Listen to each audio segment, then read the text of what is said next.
Então, vamos lá, continuar a tirar algumas dúvidas sobre o conteúdo que estava sendo abordado, ressaltando aqui que a gente conseguiu absorver nesses, sei lá, quantos encontros já foram, uns 8, nem sei, tem que catalogar aqui, vou até que fazer todos os lançamentos no sistema, mas vamos aqui devagar abordando essas questões que eu coloquei, discutindo. Qualquer coisa, vocês podem ligar o microfone e complementar aqui o que a gente está colocando, tá bom? Então, eu coloquei aqui uma pergunta inicial sobre o poder de polícia, né? Essa questão de poderes, ela pode ser já algumas dúvidas, e o poder de polícia é aquele mais complexo, né? E ele tem aquela parte preventiva, repressiva, ele tem um conceito mais amplo, tentem até fazer as questões por exclusão, né? Pense no poder disciplinar, pense no poder hierárquico, discricionário, no poder, enfim, nessas questões regulamentares, mas sempre coloca o poder de polícia como uma questão de exclusão. Aí fica mais fácil vocês resolverem as questões continentes a ele, tá bom? Então, essa primeira pergunta aí, em que consiste, são assertivas, vamos marcar aquela que esteja correta, né? O poder de polícia consiste sempre em uma atividade discricionária? Na verdade, essa palavra sempre, né, em prova, ela enseja dúvidas, né? Então, bote logo o pé atrás, porque se tem a palavra sempre, possivelmente o item está errado. Porque qualquer princípio, norma ou questão no direito, ele vai ter uma exceção. É difícil não ter exceções, tá? Então, só por essa técnica de resolver uma questão, você poderia excluir esse item. Mas o poder de polícia, ele não vai sempre consistir em uma atividade discricionária. Pelo contrário, a maioria das atitudes do poder executivo, eu tenho falado isso para vocês, elas são decorrentes aí enfim, de uma atividade vinculada, né? A legislação vai colocar quais são os conceitos básicos, vai colocar quais são as obrigações do gestor, aquilo que ele deva fazer e, consequentemente, esse fazer ou não fazer da administração pública, em geral, ele é vinculado, não é discricionário, tá bom? Então, pode existir atividade de poder de polícia discricionária, mas a regra geral é vinculada, tá? Eu até falei para vocês o caso do porte de arma, né? Que é uma atividade discricionária de poder de polícia, tá bom? Uma atividade preventiva. E falei também da questão da licença para dirigir, né? Que era um exemplo de atividade do poder de polícia também preventivo, mas que era vinculado. Se você passou na prova de trânsito, se você passou na prova de legislação, no exame psicotécnico, você vai ter direito de receber a sua carteira de habilitação, tá? Não vai poder o gestor olhar para você, não, eu acho que você sabe dirigir ou não. Se você não souber dirigir, vai ter que ser reprovado na prova de rua, tá bom? Já no porte de arma, não. Vai ser um ato discricionário. Então, tá falso o item, porque ele nem sempre vai consistir numa atividade discricionária. B. Pode restringir o uso de veículos automotores, o rodízio de carros, tá? Sim, através do poder de polícia, ele vai poder restringir, né? Eu falei para vocês o conceito que está lá no Código Tributário Nacional, né? Vai poder restringir ou limitar o exercício de direitos, o uso de bens em benefício da sociedade. Então, pode restringir o uso de um veículo, tá bom? Para que a sociedade consiga, nesse problema aí de mobilidade urbana, possa transitar melhor. Isso é um exercício, sim, uma manifestação do poder de polícia, na forma da lei, né? No caso, o rodízio tem lei no município de São Paulo regulando o assunto. Então, essa é a resposta, letra B. Letra C, envolve somente outra palavra que enseja, você poderia excluir, né? Já dois tópicos você poderia excluir, o somente e o sempre. Deixa eu só vendo aqui. O senhor pode gravar a tela. Não sei. Não sei. Quando o Breno chegar, Vocês estão enxergando aqui o exercício que eu coloquei?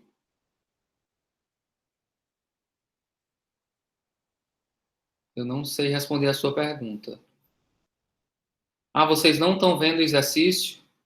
Desculpe. Ah, tá bom. Então, eu vou voltar aqui à apresentação. Obrigado por ter lembrado, viu?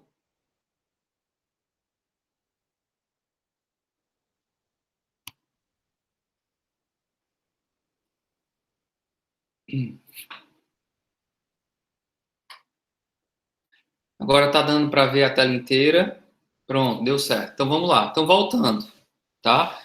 Eu coloquei aqui a primeira questão: o poder de polícia consiste sempre em uma atividade discricionária. Essa palavra sempre torna o item incorreto, tá? Como eu estava abordando.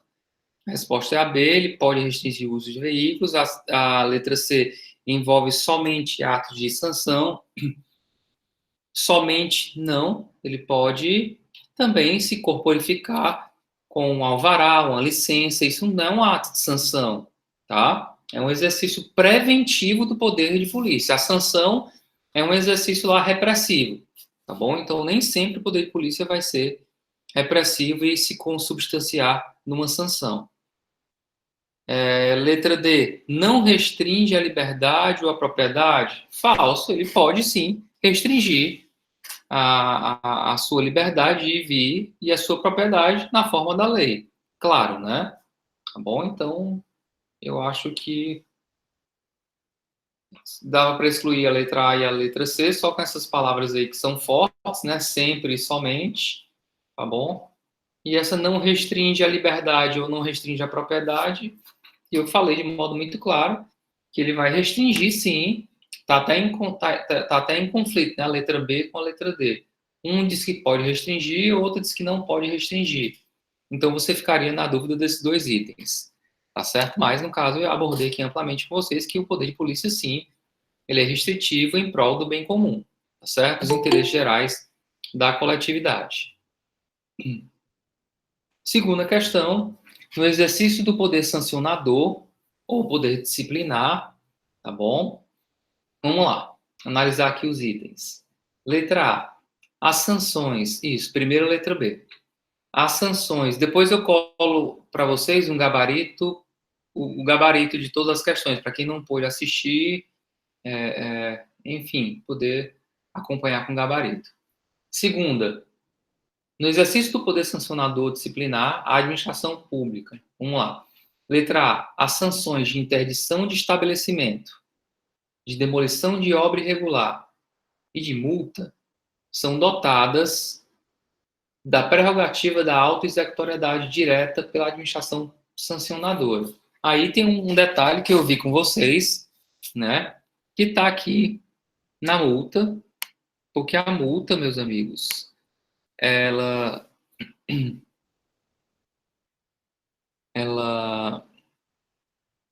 não é auto-executável, tá bom? Porque a administração pública, apesar de poder impor a multa, ela vai depender de um processo de cobrança, que é chamado de execução fiscal, tá? Então, se é aplicada uma multa de trânsito, se é aplicada uma multa ambiental, tributária, etc., essas multas vão ser depois, se não forem pagas, se as multas não forem pagas, elas vão ser inscritas na dívida ativa e depois o ente público, seja a União, seja o Estado, seja o município, vai entrar com o processo de execução fiscal, que é um processo de cobrança da multa. Tá? E através do Poder Judiciário é que vai se impor o cumprimento e a cobrança da multa. Mas a interdição de estabelecimento, a demolição de obra, aí sim, dotada dessa auto-executoriedade, digamos que você notifique uma pessoa dizendo que ela está construindo sobre o limite, ou sobre o recuo obrigatório que uma calçada deve ter, a depender da área da cidade, né, que é 1,5 m, 2 metros, vai depender da lei municipal, tá bom? E a pessoa está invadindo o espaço público. No caso, se o particular não obedecer à ordem da administração pública de retirar lá, de demolir a construção, a administração pública vai chegar com o trator, com a equipe dela, e vai demolir aquela obra irregular, tá bom? Então, A segunda, o item A está errado. Letra B. O poder disciplinar não autoriza a administração a aplicar multa ao contratado por inadimplemento parcial do contrato. Pelo contrário, essa palavra não aí vai tornar o item incorreto, né? O poder disciplinar, sim, autoriza a administração a aplicar a multa ao contratado. Lembrando que essa multa ela decorre de uma relação contratual, tá bom? Porque se a administração pública, ela, por exemplo, está aplicando uma multa, digamos que eu esteja ultrapassando os limites de velocidade, tá bom? Então, eu esteja dirigindo, falando ao celular ou sem cinto de segurança. Essa multa aplicada aí, ela não deriva do poder disciplinar, tá? Ela deriva do poder de polícia, tá bom? Nunca esqueçam disso. Isso cai muito em provas, tá bom? É decorrência do poder de polícia. Poder disciplinar, meus amigos, eu falei para vocês que eles tinham em dois sentidos. O primeiro deles é nessa questão de processo disciplinar no âmbito funcional. Por exemplo, o professor Felipe Braga cometeu um assédio, cometeu ele dá aula embriagado, o professor Felipe Braga, enfim, uma infração funcional, desrespeitou um colega de trabalho. Nesse caso, isso seria possível de um processo disciplinar, tá bom? E eu falei também que o poder disciplinar pode ser observado quando há uma relação jurídica específica entre o Estado e um particular, que é no caso de um contrato. Então, se o contrato está sendo descumprido, contrato administrativo, aí é aplicada uma pena disciplinar, tá bom? Mas as outras manifestações de aplicação de multa, etc., que a gente ouve aí, dirigir desrespeitando as leis de trânsito, desrespeitar as leis ambientais, as leis tributárias, etc., isso aí pode, sobretudo, ensejar atividade de polícia administrativa, tá bom? Não esqueçam desse detalhe. Letra C. Então, a letra B está errada, em razão dessa palavrinha não. Letra C, autoriza a aplicação de penalidades aos servidores públicos? Sim, o poder de polícia autoriza, sim, a aplicação de penalidades aos servidores. É a resposta da segunda questão, ok? D, pode um fiscal apreender remédios com prazo de validade vencido expostos em prateleiras de uma farmácia? Olha, poder ele pode, claro, mas isso não é manifestação do poder. Olha que eu estou abordando isso aqui continuamente. Isso não é manifestação do poder disciplinar. Isso é manifestação do poder de polícia. Tá bom? E a questão é no exercício do poder de sancionador disciplinar. Então a resposta tinha que se relacionar com o poder disciplinar. Tá bom? Por isso que o item D é errado. A assertiva por si só, ela está correta, mas ela não se relaciona com o enunciado da questão, tá bom? Então, cuidado com esse tipo de questão. Pode ensejar aí um equívoco. Se vocês não fizerem com calma, tá? Isso pode ensejar alguma dúvida. Alguma pergunta aí?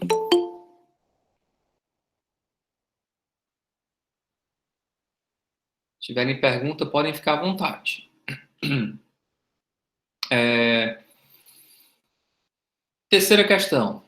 De acordo com o princípio da publicidade administrativa, tá? Letra A. Pode haver sigilo de informações administrativas quando tal for imprescindível à segurança do Estado e da sociedade? Sim.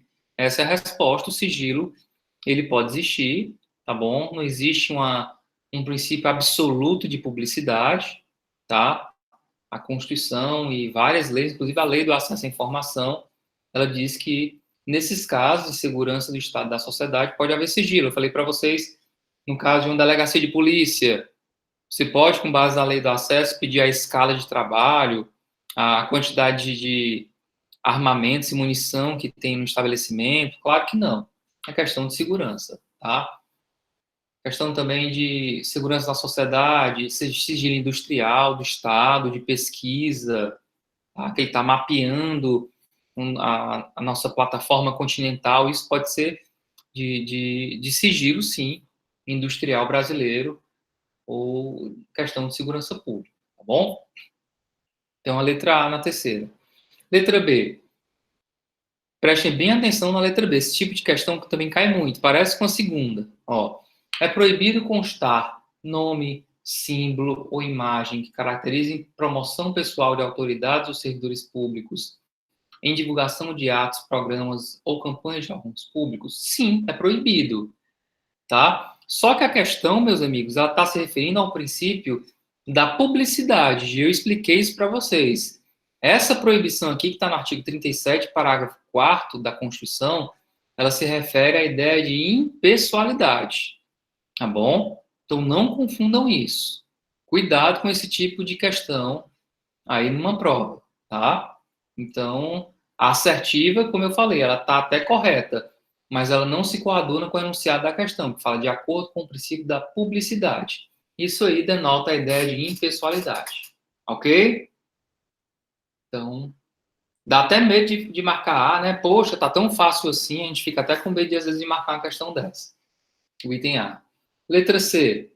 A eficácia dos atos administrativos é sempre, olha a palavra sempre aí, fica mais fácil fazer uma questão de prova quando tem a palavra sempre, que possivelmente ele está errado, né? Como é no caso. É sempre condicionado à publicação no Diário Oficial? Não, nem sempre um ato administrativo precisa ser publicado, mas são somente aqueles que se referem a que tragam uma repercussão econômica ao Estado, tá bom? Ou que tem efeitos a terceiros, tá? A contratação de servidor público, um contrato administrativo, etc., tem que ser publicado. Agora, os atos de efeito interno não precisam ser publicados. Letra D. A transparência deve ser absoluta? Também é um princípio geral, né, do direito, que não existe nada muito absoluto no direito. Então, coloca sempre o pé atrás, né? Então, não existe transparência absoluta, tá? Existe o sigilo quando for imprescindível a segurança do Estado, da sociedade, etc. Ok? Então, vamos aqui para a quarta questão. Sobre o ato administrativo, pessoal. Marque a opção correta. Alguma dúvida aí, qualquer coisa, vão ligando o microfone e falando, tá certo? Deixa eu puxar um pouquinho mais para cá, que às vezes o microfone fica escondido.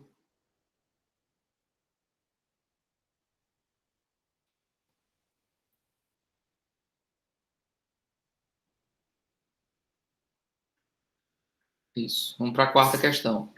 A quarta questão é sobre o ato administrativo, né? Marcar a opção errada. Segundo a doutrina dominante, são elementos do ato administrativo, são lá aqueles 5 elementos, né? Competência, objeto, motivo, finalidade e forma. Só não está na ordem, né? Que eu expliquei para vocês. Foi competência, se não me engano, forma, motivo, objeto e finalidade. Eu coloquei fora dessa ordem, tá bom? Mas são esses 5 elementos. O elemento competência é sempre definido na lei, sim, a competência de um agente público vai estar definido na lei, não é o querer, não é aquele achar, eu posso fazer isso, o que você pode ou não pode fazer, tudo que nos refere ao direito administrativo vai estar lá na lei, competência sobretudo, tá bom? Então tá correto o item B, ele está pedindo errado. Letra C, quando o agente público atua desviando-se da finalidade da lei, né? O ato administrativo é eivado de excesso de poder? Na verdade, o desvio de finalidade é chamado de desvio de poder, tá? O excesso de poder, ele ocorre quando o agente público atua fora dos limites da sua competência, tá bom? Então, esse é o equívoco da questão. Na verdade, o correto seria desvio de poder, não excesso de poder, porque ele está desviando da finalidade da lei, ok? Letra D, quando a lei emprega conceitos jurídicos indeterminados, como boa-fé, conduta escandalosa, moralidade pública, existe sim uma discricionariedade, tá? É uma outra classificação. A discricionariedade, ela vai ocorrer em caso de conveniência e oportunidade, né? E a lei que vai outorgar ao agente público essa conveniência e oportunidade, a depender da forma pela qual a norma é escrita, tá? Mas, quando ela traz esses conceitos também muito abertos, é porque vai haver sim uma discricionariedade no emprego, né, na interpretação desses conceitos. Cuidado para você nunca então pensar que esse aqui é um conceito indeterminado por não conhecer toda a legislação, e a legislação possa já descrever claramente aquele conceito, de modo que não vai caber ao gestor utilizar-se dessa discricionariedade, tá bom? Então, por exemplo, a palavra conduta escandalosa, né? Se um dia uma lei, sei lá, o Estatuto do Servidor Público, colocar considera-se conduta escandalosa, 2 pontos, A, B, C, D, E, F. Então, colocar lá 6 casos, então, não pode existir discricionariedade para o servidor público lá da comissão disciplinar enquadrar num 7º caso uma conduta escandalosa, porque a lei já teria enumerado, com base nesses itens, quais seriam essas condutas, tá bom? Quinta questão. Assertiva, que os atos e provimentos administrativos, só abaixar aqui, são imputáveis não ao funcionário que os pratica, mas ao órgão ou entidade administrativa em nome do qual age o funcionário, encontra respaldo essencialmente na ideia, né, de impessoalidade. Deixa eu só ver aqui essa pergunta.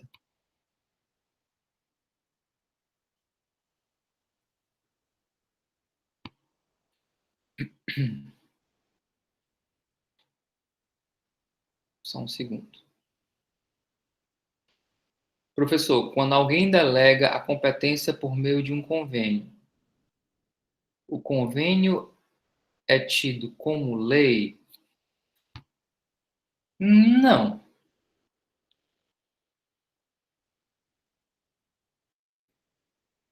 É porque essa delegação de competências prevista no convênio é porque uma lei ela já vai ter conferido poderes a uma autoridade pública para assinar convênios e delegar parte de suas competências, tá bom? Mas não é o convênio que vai criar uma competência para um agente público, não, tá certo?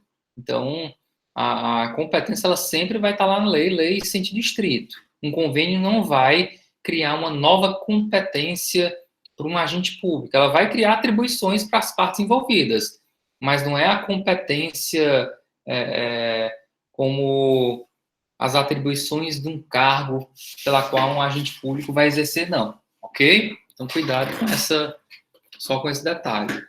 E por contrato, também, um contrato não vai criar competência para um servidor público. Pode até ter, pessoal, a gente vai abordar isso na próxima aula, contrato administrativo. Em alguns contratos, há uma previsão geral da Lei 8666 de que um servidor específico vai acompanhar o cumprimento do contrato. Então, mas o fato de um servidor acompanhar o contrato não significa dizer que foi o contrato que criou uma competência para o servidor. O servidor já tem lá na lei acompanhar contratos, por exemplo, como competência dele.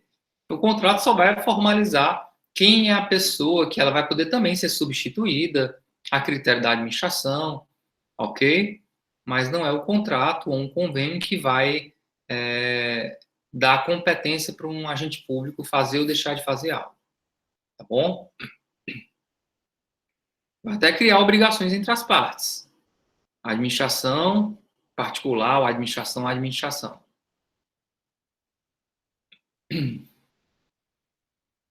Continuando. Então, já falei, né, que a resposta da quinta é a letra... Pois não, de nada.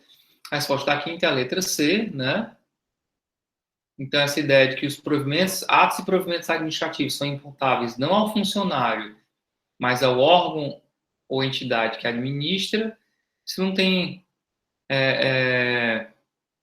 Mesma coisa com a questão dos consórcios, né? Os consórcios também, assim como um contrato ou um convênio, eles não vão... eles podem colocar até obrigações para certas pessoas. Compete ao gestor fazer essa atividade, tá? Mas essas questões de obrigações são obrigações que vinculam as partes. Na verdade, quando, por exemplo, digamos que a gente está falando de Covid, né? Então, digamos que há um convênio tá, realizado entre a União e o Estado do Ceará, coloque que cabe ao secretário da Saúde emitir diariamente o relatório, né, de pessoas que foram diagnosticadas com a doença e o número de óbitos, tá certo? Na verdade, isso aí não é uma competência do cargo de secretário de saúde que está sendo criada, né?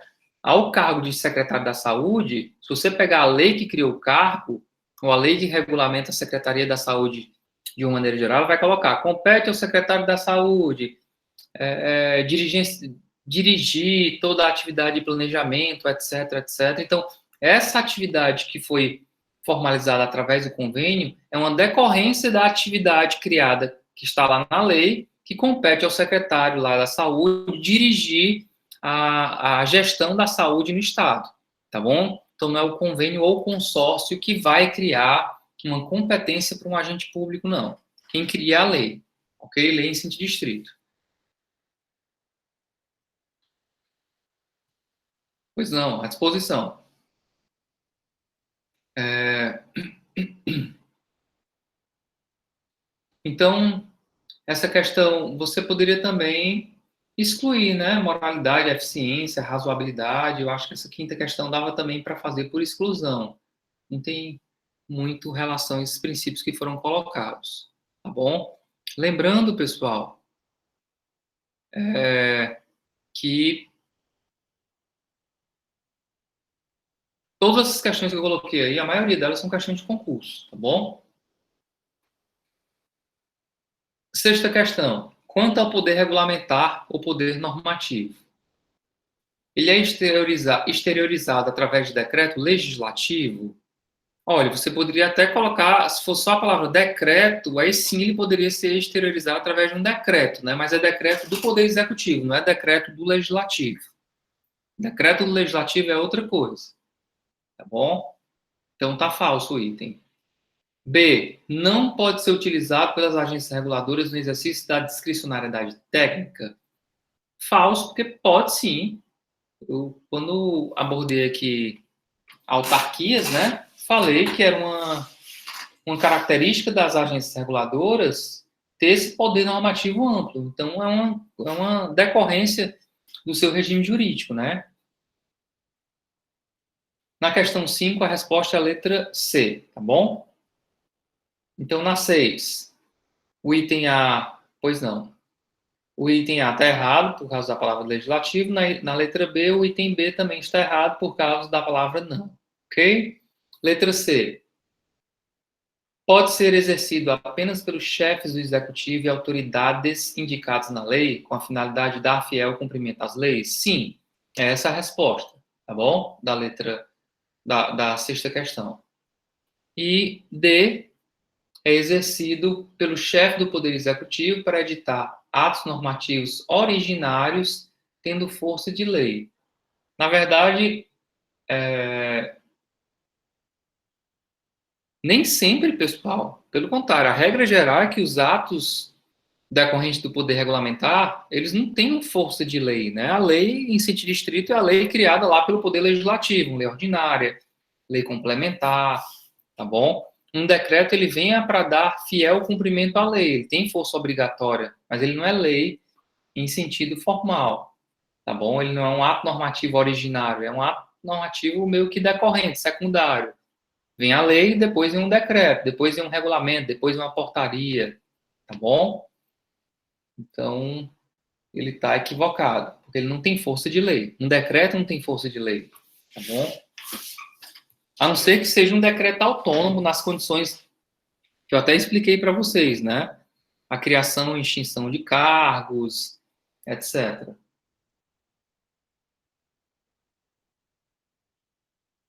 Na verdade, extinção, criação não, né? Ok? Sexta questão, letra C. Sétima questão, pessoal. A administração pública pode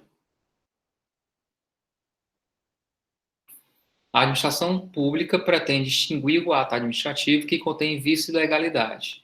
Nesse caso, a administração, letra A, deverá utilizar-se do Instituto da Revogação dos Atos Administrativos de modo a retirá-lo do mundo jurídico. O que é que vocês acham? Ela quer extinguir um ato administrativo que tem um vício de legalidade. Ela vai revogar. Lembra que eu expliquei para vocês que o conceito de revogação ele não tem nada a ver com ilegalidade. Ele tem relação, isso. A revogação, ela não tem relação com ilegalidade.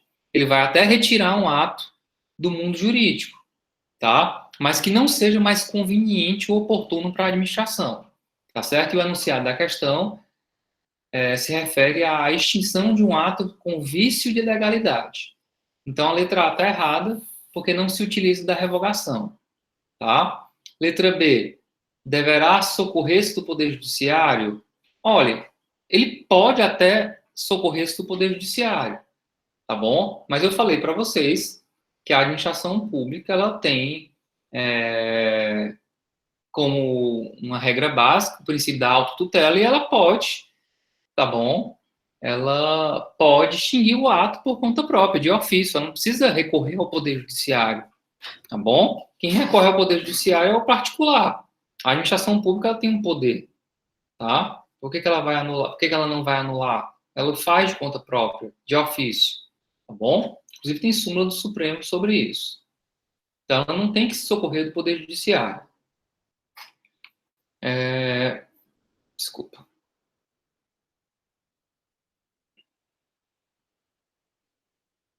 Qualquer coisa, pessoal, como eu estou lendo aqui rápido, pode ser que eu não veja algumas perguntas, é só vocês ligarem o microfone e perguntar, tá bom? Letra C. Extinguirá o ato administrativo com efeitos em regra ex nunc. Eu falei para vocês, tudo bem, ela pode extinguir o ato administrativo, mas os efeitos em regra são ex tunc, retroativo, tá? A anulação de um ato administrativo vai fulminar ele desde seu nascimento. Então, por exemplo, se o ato administrativo, desse seguinte exemplo aqui, o ato administrativo criou, sei lá, um ato do reitor da universidade que criou para mim uma gratificação de pró-reitor, tá? E eu não estou, digamos, exercendo a atividade de pró-reitor. Aí, depois de 6 meses, o Tribunal de Contas faz uma análise, a Controladoria Geral da União, e verifica que eu estou recebendo ilegalmente essa vantagem, tá certo?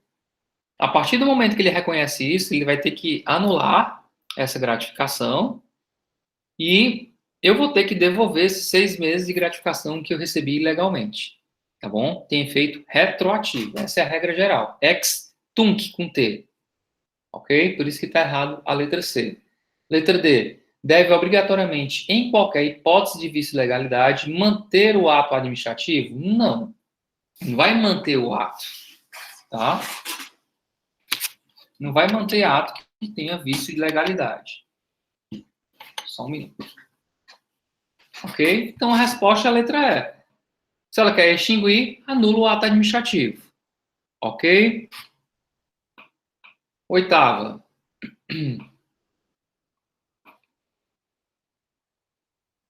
Se a autoridade competente declara de utilidade pública para fins de expropriação um bem de um inimigo político, visando afrontá-lo, embora invocando motivo de interesse público, então vocês estão vendo que não tem interesse público, né? Se ele está expropriando um bem de um inimigo político, que é só para afrontá-lo, não tem interesse público. Então, isso vai caracterizar o quê, meus amigos? Exercício de poder discricionário? Não. Tá? Excesso de poder é quando ele não tem a competência, mas ele tem competência. Tá? A questão fala se a autoridade competente, então ele vai ter a competência. Tá? Então você já tira isso aqui. Exercício de poder, isso seria desvio de poder ou desvio de finalidade, que é a letra B, né?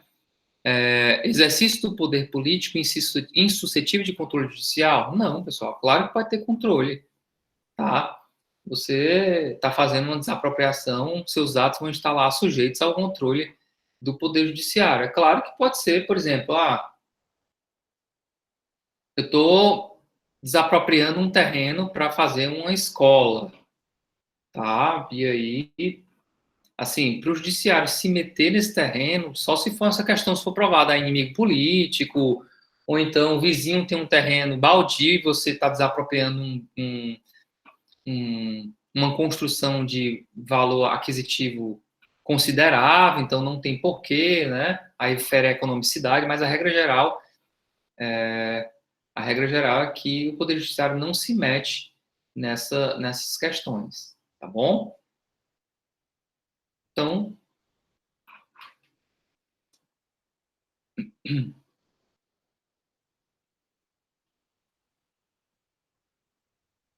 oitava questão, letra B.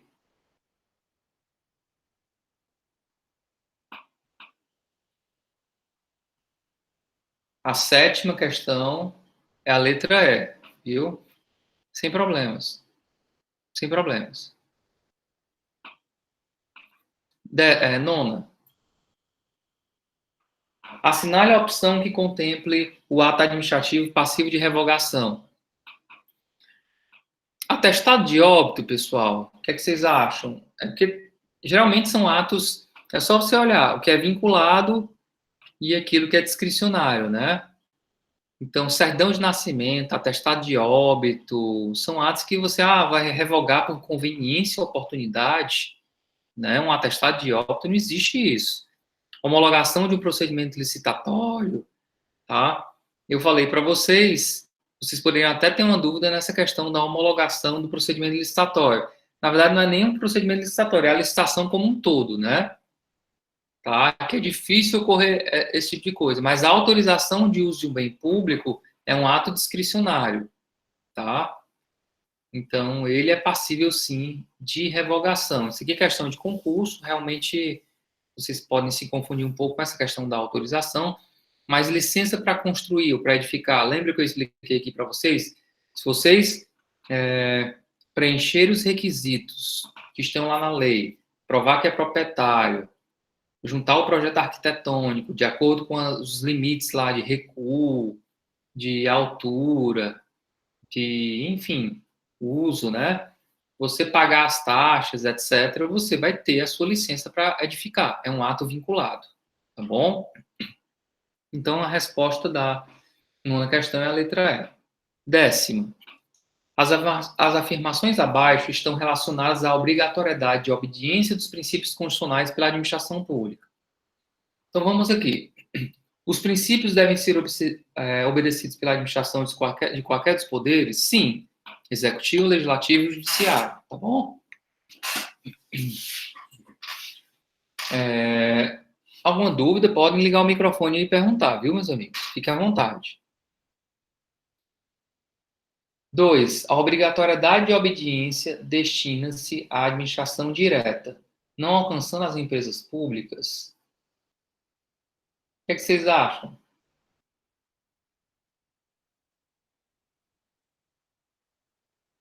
Aqueles princípios que eu falei para vocês, eles eles se aplicam à administração direta e à indireta. É claro que existem algumas questões específicas, tá? De uma maneira geral, eles se aplicam, mas algumas questões específicas que elas não se aplicariam, tá? Que não alcançariam. Por exemplo, se você pensar, eu falei para vocês a diferença entre ato administrativo, ato da administração e fato da administração. E eu falei para vocês que era um ato da administração o fato da Petrobras vender petróleo, tá bom? Então, aqui, por exemplo, não se aplicaria na venda de petróleo a ideia de interesse público. Eu só vou vender petróleo se for para que você utilize, sei lá, para fazer combustível para atender uma escola, né? Não, você pode, enfim, vender petróleo para uma empresa, né? E ela vá lá trabalhar com corrida de carro, sei lá, uma coisa que não seja de interesse público, tá bom? Então, terceiro, todas as entidades estatais, União, Estado, Distrito Federal e municípios, devem obediência aos princípios? Sim, tá? Então, a resposta é a letra B, tá bom? Ok? Então, vamos passar. 10ª letra B. 11ª. Pode-se afirmar que uma empresa contratada pela administração pública para executar uma obra não pode, de regra, interromper a sua execução e alegar falta de pagamento. Tem-se aí o princípio de quê, pessoal? Da continuidade, né? Você poderia até pensar, sei lá, razoabilidade, mas eu falei para vocês que em razão da continuidade, né, é um princípio, desculpe, da continuidade dos serviços públicos, e mesmo que a administração pública esteja inadimplente, o particular que tem uma relação com ela, um vínculo, vai ter que continuar prestando serviço, continuando lá a obra pública, tá? Agora a gente vai ver em contratos administrativos, na próxima aula, que vai chegar um momento que o particular vai poder solicitar ao Poder Judiciário, ou então por mútuo acordo, essa cessação do serviço público, da obra pública, ok? Mas essa é a letra D mesmo, continuidade. 12. Pessoa jurídica de direito público, dotada de patrimônio próprio, criada por lei para o desempenho do serviço público descentralizado, né? Aí vamos lá. Órgão público não é porque não é uma pessoa jurídica. Sociedade de economia mista não é pessoa jurídica de direito público. Empresa pública não é pessoa jurídica de direito público, são pessoas jurídicas de direito privado. Então, por exclusão, é uma autarquia. Tá? Letra B. Alguma dúvida? Ok? Então, sociedade de economia mista e empresas públicas são pessoas jurídicas de direito privado. E um órgão público não tem personalidade jurídica. Certo? Então, é uma autarquia.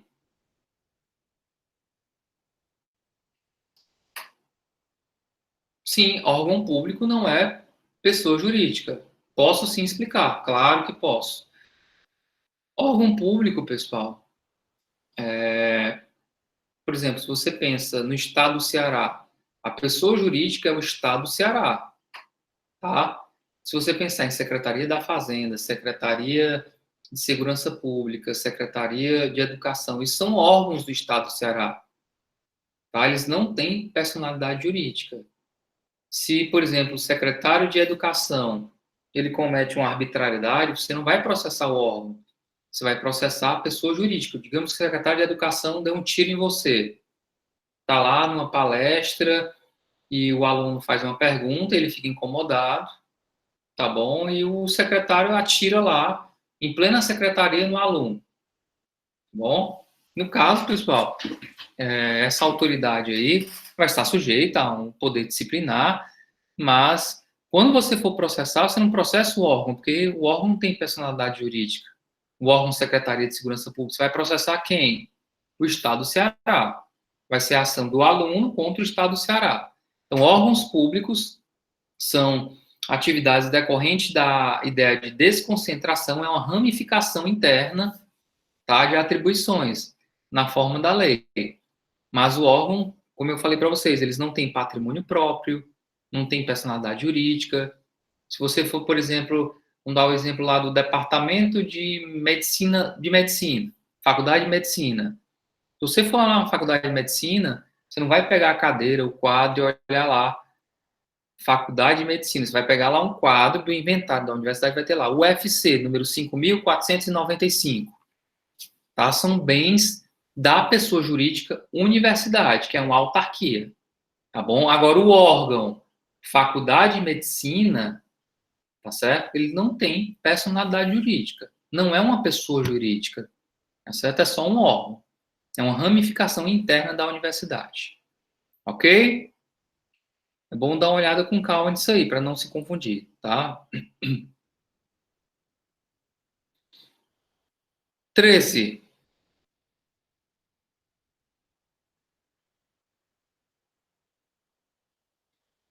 A imposição de que o administrador e os agentes públicos tenham sua atuação pautada pela celeridade, perfeição técnica e economicidade traduz-se no dever, sei lá, de agir, tudo bem, né?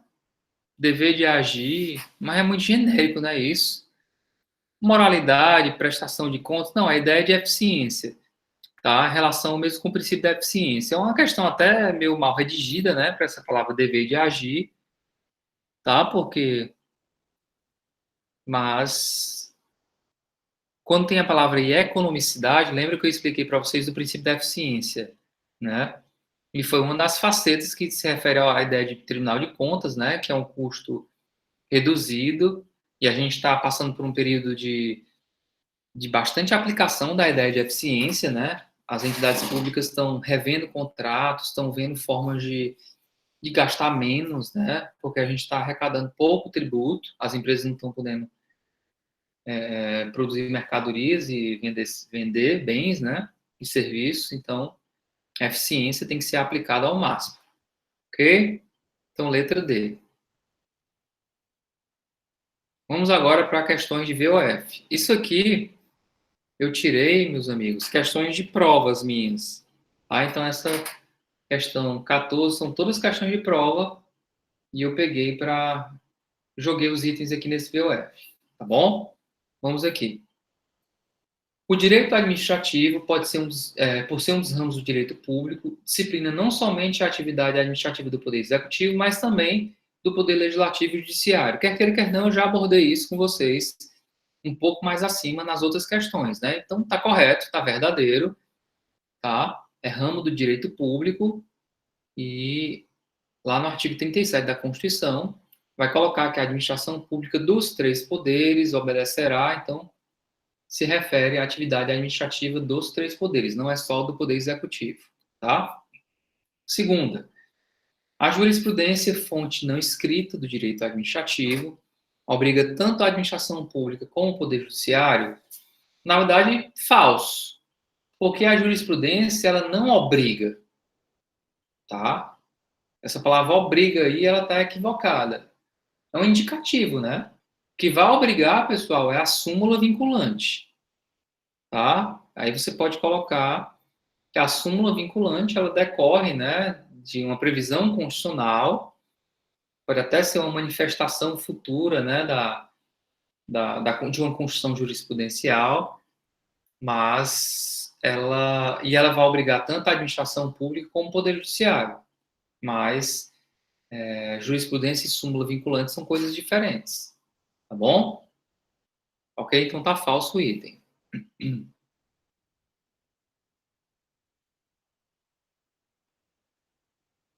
Terceira,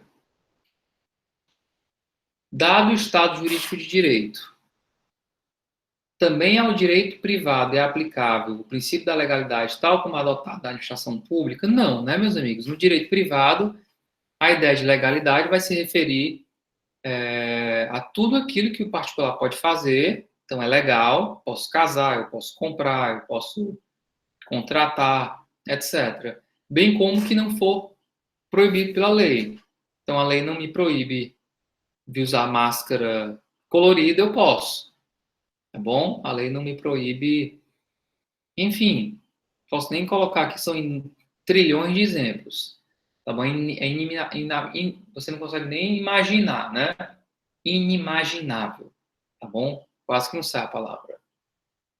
Tá? Então, para a administração pública, a legalidade significa que ela só pode fazer aquilo que está na lei, para o particular, não. Ele pode fazer não só o que está na lei, mas como também aquilo que não for proibido. Quarta, então tá falso. Quarta, a administração pública pode, por ato administrativo, conceder direitos de qualquer espécie, pessoal.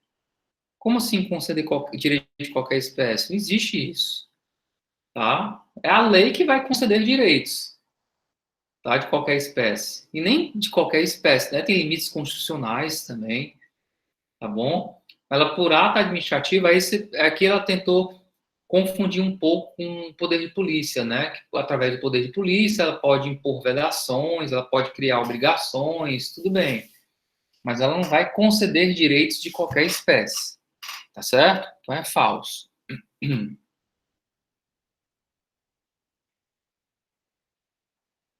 Quinta, Na hipótese de conflito entre dois princípios, só um deles será válido? O que é que vocês acham? Não.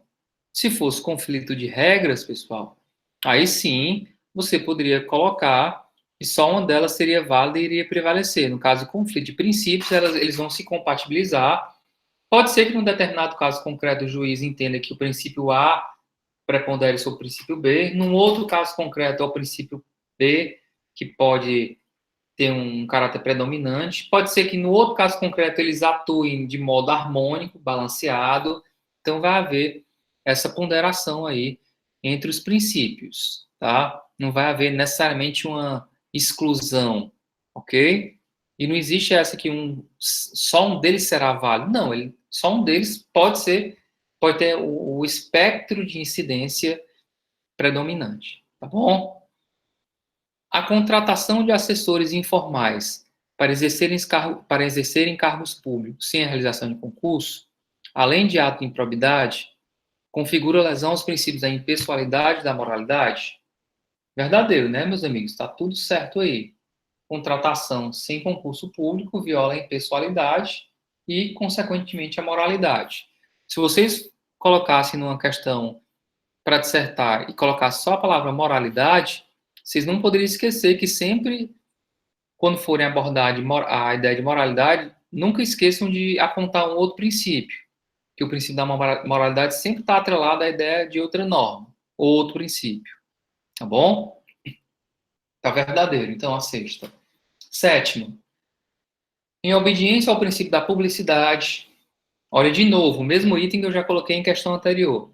É obrigatória a divulgação dos atos administrativos sem qualquer ressalva de hipótese? Falso. Não é obrigatória a divulgação de qualquer ato administrativo, tá? Só vai ser obrigatório a publicação de ato administrativo que tenha efeito a terceiro e que importe em ônus ao Estado, tá bom? Um contrato, uma contratação de servidor público, etc. Se não, não tem que estar publicando qualquer ato administrativo, tá certo? Então é falso, não é obrigatório. 8.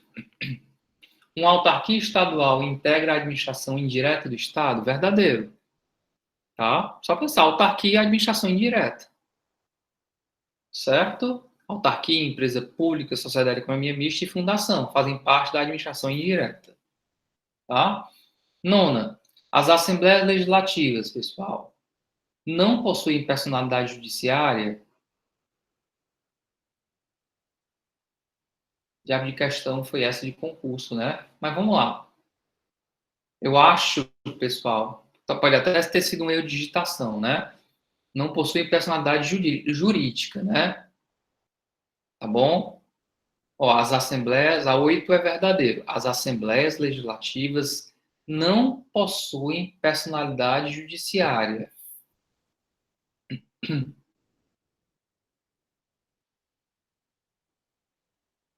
A sexta está verdadeira, foi o que eu consegui ver aqui. Só um minuto. A sexta questão, a contratação de assessores informais para exercer cargos públicos sem a realização de concurso, além de improbidade, configura lesão aos princípios da impessoalidade e da moralidade. Está tudo correto, não tem nenhum equívoco, nenhum vício aí na sexta, tá bom? O item está todo corretinho. A questão aí a nona pode ter sido até um erro de digitação meu, peço desculpas. Mas vamos lá. As assembleias.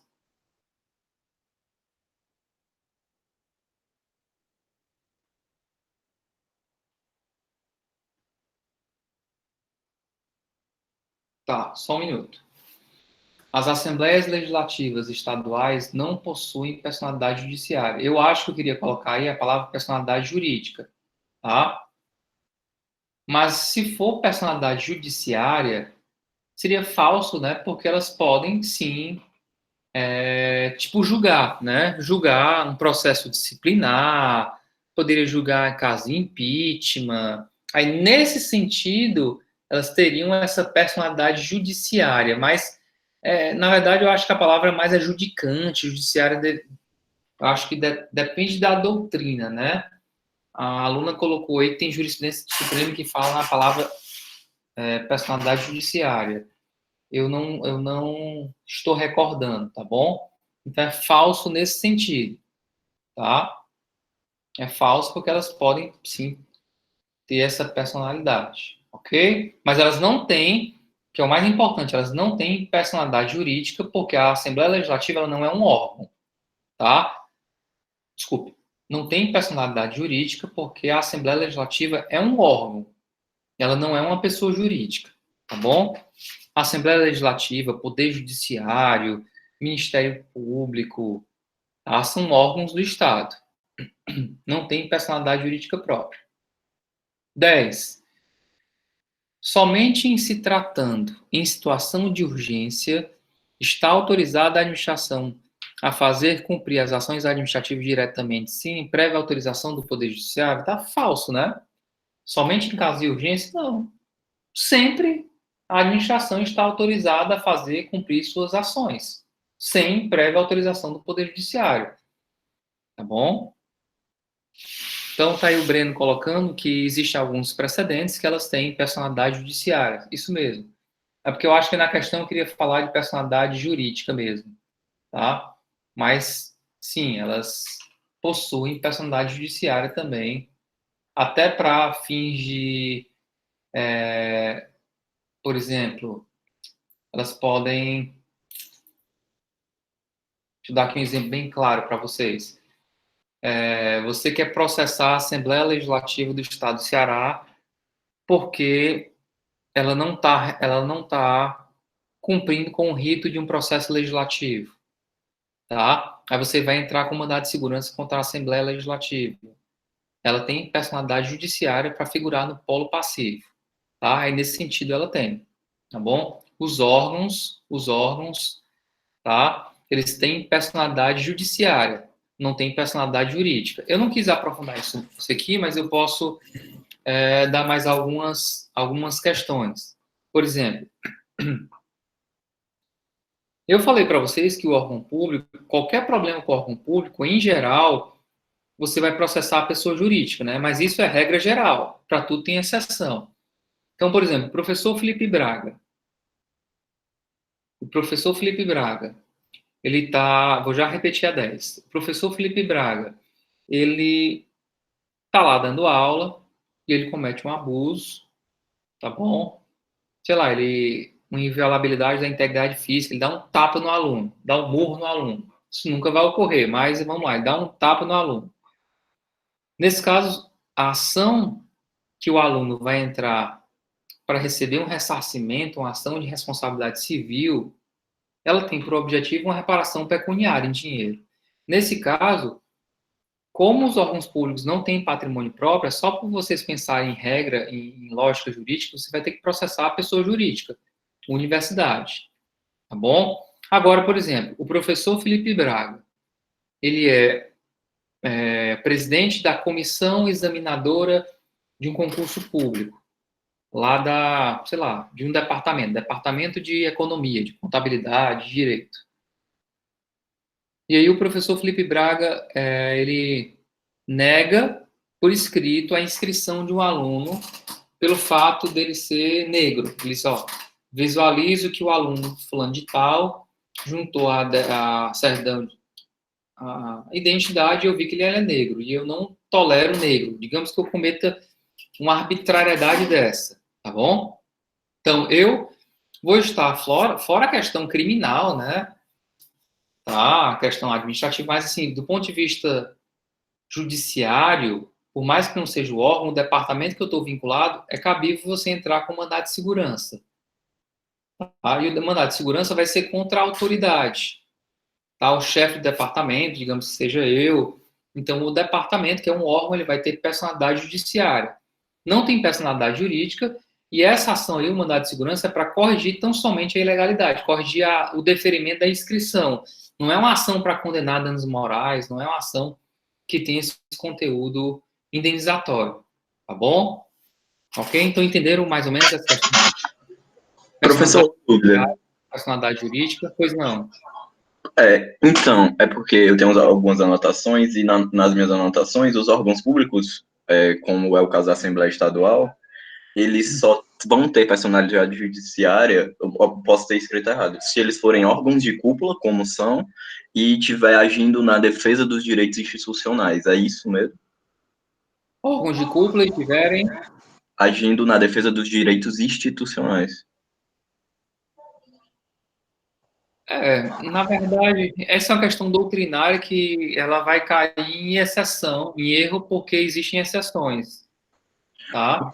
Mas essa personalidade judiciária que ele está querendo se referir classicamente é uma personalidade judiciária ativa, que ele vai entrar com ação, tá? Mas existe, que é o que eu estou me referindo aqui para vocês, seria essa personalidade judiciária passiva, que ela é bem mais ampla, que qualquer órgão poderia estar sujeito a ser réu num mandado de segurança. Aí ele teria personalidade judiciária para figurar no polo passivo, mesmo ele não tendo natureza jurídica, tá bom? Mesmo ele não sendo uma pessoa jurídica, tá? Mas no caso que a doutrina que você leu aí para mim, é que esses órgãos de cúpula, eles podem ajuizar ações para manter a sua competência institucional, etc., mesmo ele não sendo órgão, que é o Tem até poder. uma do STJ, eu coloquei no chat, na 525. Deixa eu abrir aqui só um minuto. O que é a pergunta? Mas realmente, você estava falando da passiva e a ativa. Uhum. Súmula 525 do STJ. A Câmara de Vereadores não possui personalidade jurídica, apenas personalidade judiciária, somente podendo demanar em juízo defender direitos institucionais. Isso mesmo, tá? Mas ela também, e essa é ativa, né? E passiva também tem. Qualquer órgão público tem personalidade judiciária passiva, para fins de ilegalidade. Não é para fins de questão de que tenha conteúdo indenizatório, tá bom? Aí vai ser a pessoa jurídica, tá?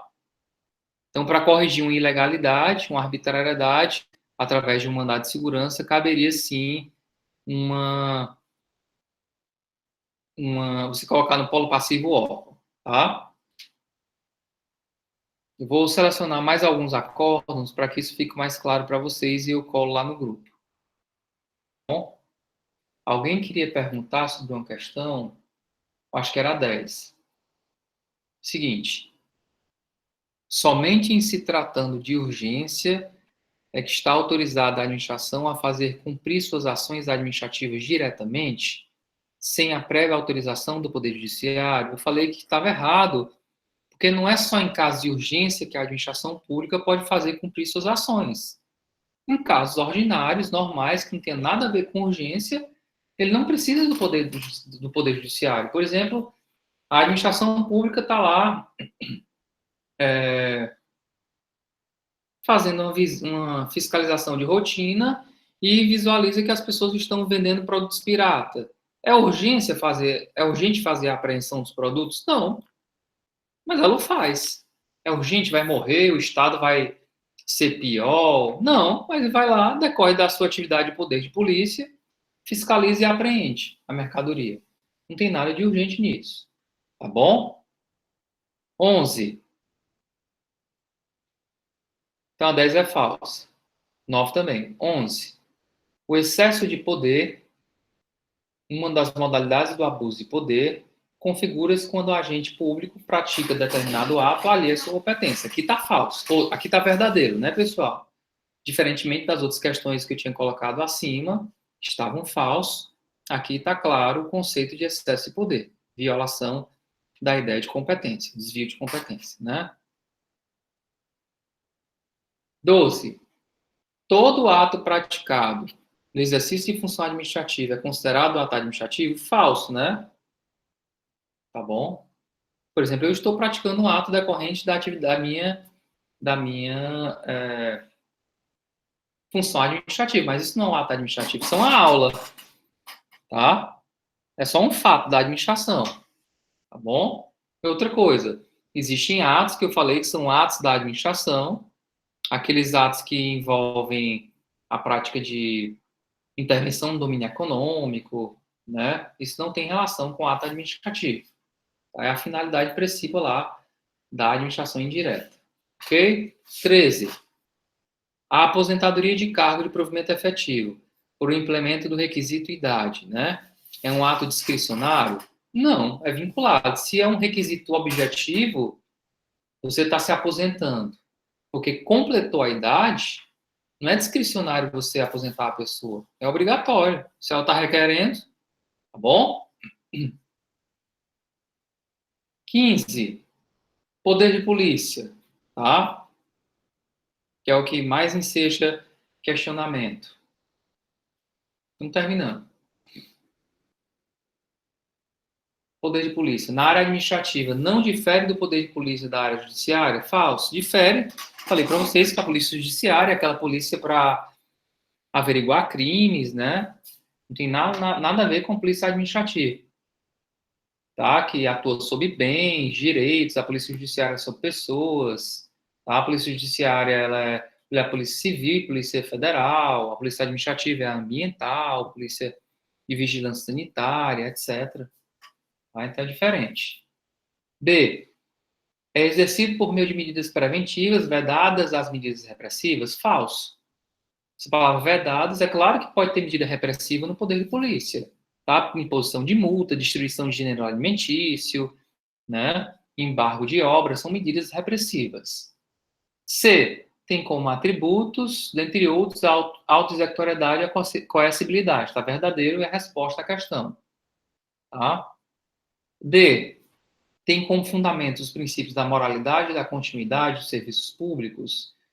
O poder de polícia, pessoal, decorre geralmente da ideia de legalidade mesmo. Tá bom? Outra coisa, continuidade não tem relação, né? Moralidade também não é uma questão muito direta. Não se subordina a limites? Claro, tudo tem limite no direito, pessoal. Então tá falso a letra E. Visto que, sendo prioritariamente discricionário, lembra que eu falei também no começo da aula, né? Ele é prioritariamente vinculado ao poder de polícia. Está lá na lei, expressamente claro. E sua forma de atuação fica ao livre-arbítrio da autoridade, está tudo errado aí. Não existe livre-arbítrio, né, no direito administrativo. Tá bom? Existe discricionariedade, que é diferente de livre-arbítrio. Tá? Mas, então, tá tudo errado. Resposta letra C. 14. Associa os elementos, né, do ato administrativo. Então, primeiro, é o pressuposto de fato e de direito que serve de fundamento ao ato administrativo. É um motivo, né? Motivo. É o efeito jurídico que o ato produz. Objeto é o resultado que a administração pública alcança. Finalidade. Depois, é aquele a quem a lei atua. Competência é o sujeito. E, por fim, a exteriorização do ato e as formalidades que devem ser observadas. É a forma. Então, a resposta é a letra A, não é isso? Confere aí, pessoal.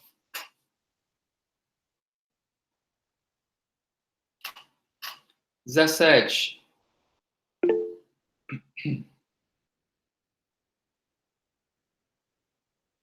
Última, né? Um cidadão caminhando por uma rua é atingido por um raio e morre. Fenômeno da natureza, né?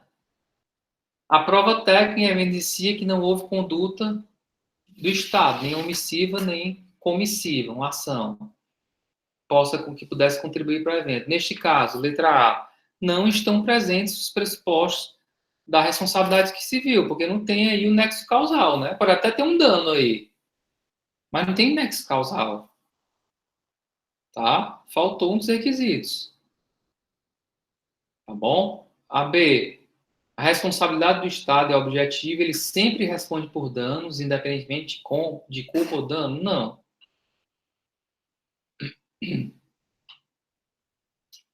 Caracteriza a responsabilidade subjetiva, cabendo a quem aciona a prova da sua culpa?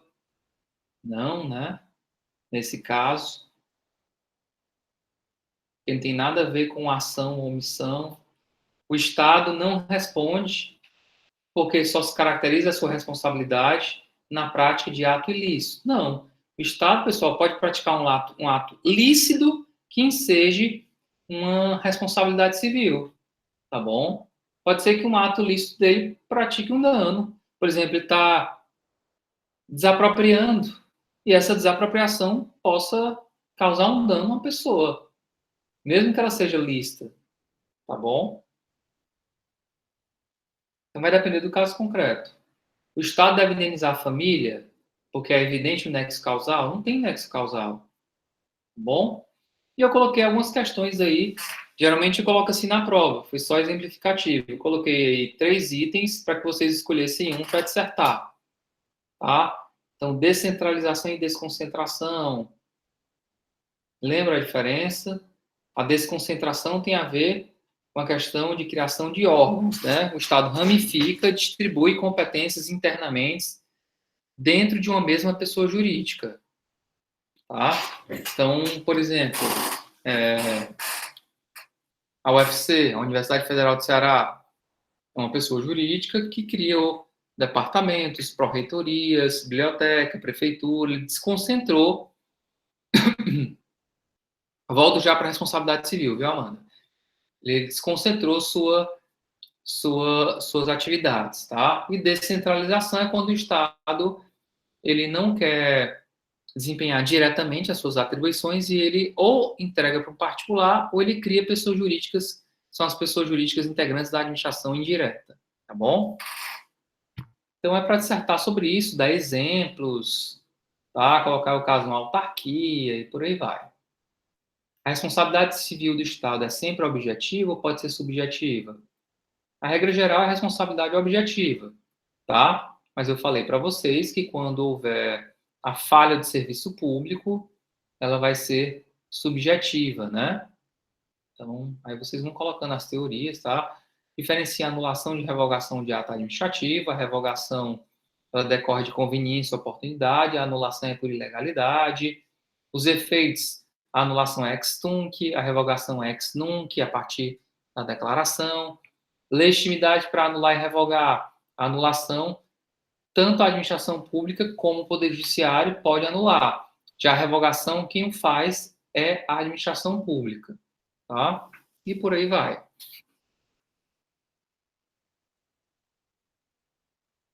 Então, eu vou encerrar aqui para responder as dúvidas.